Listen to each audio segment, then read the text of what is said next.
Halo semuanya, selamat datang di episode 2. Maksud saya episode kedua di podcast Narasita.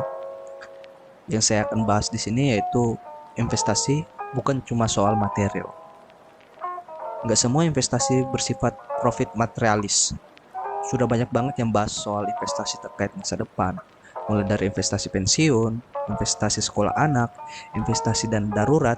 Dan di sini saya nggak mengatakan semua hal itu nggak penting. Tetapi sebelumnya harus diingat juga kalau tidak semua investasi itu material. Contoh investasi non material adalah relasi. Dan ingat, tidak semua relasi dimaterialkan. Hal ini sebenarnya sudah banyak dilakukan oleh orang-orang dahulu, seperti orang-orang besar yang justru merelakan materialnya untuk relasi. Tapi tidak sedikit juga orang-orang yang mematerialkan relasi itu. Sedikit kasihan sebenarnya. Jadi bisa kita ambil contoh adalah tindak pidana nepotisme. Itu adalah tindakan yang mematerialkan relasi. Kasihan karena mereka nggak paham konsep relasi yang baik dan berinvestasi jangka panjang.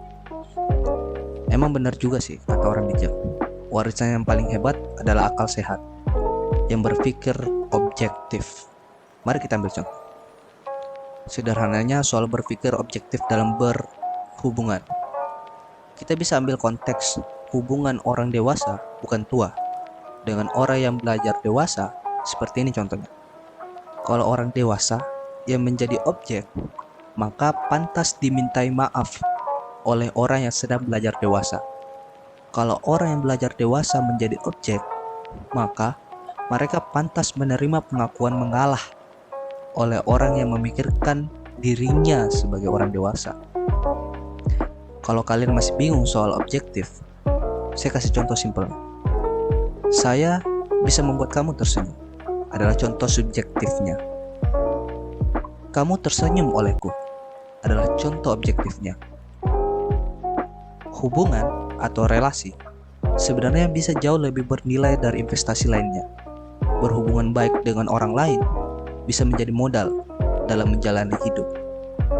Bayangin aja, satu cangkir kopi seharga belasan sampai 20-an ribu yang kita beli untuk nongkrong dengan orang lain bisa menjadi investasi hingga berpuluh-puluh tahun yang akan datang. Karena kita nggak tahu masa yang akan datang, bisa saja orang lain akan membutuhkan bantuan kita dari nongkrong yang tadi saya coba sebutkan. Dan bisa saja sebaliknya, kita yang akan membutuhkan bantuan mereka. Pada intinya yang ingin saya katakan adalah membangun hubungan yang objektif tanpa menilai covernya dapat menjadi investasi yang sangat berkualitas. Semakin baik hubungan yang dibangun, maka semakin baik investasi masa depan kita. Ingat, bukan cuma soal dana atau uang yang akan membawa kita ke kuburan. Jadi, keluar dan bangunlah relasi yang baik. See you next episode. Goodbye.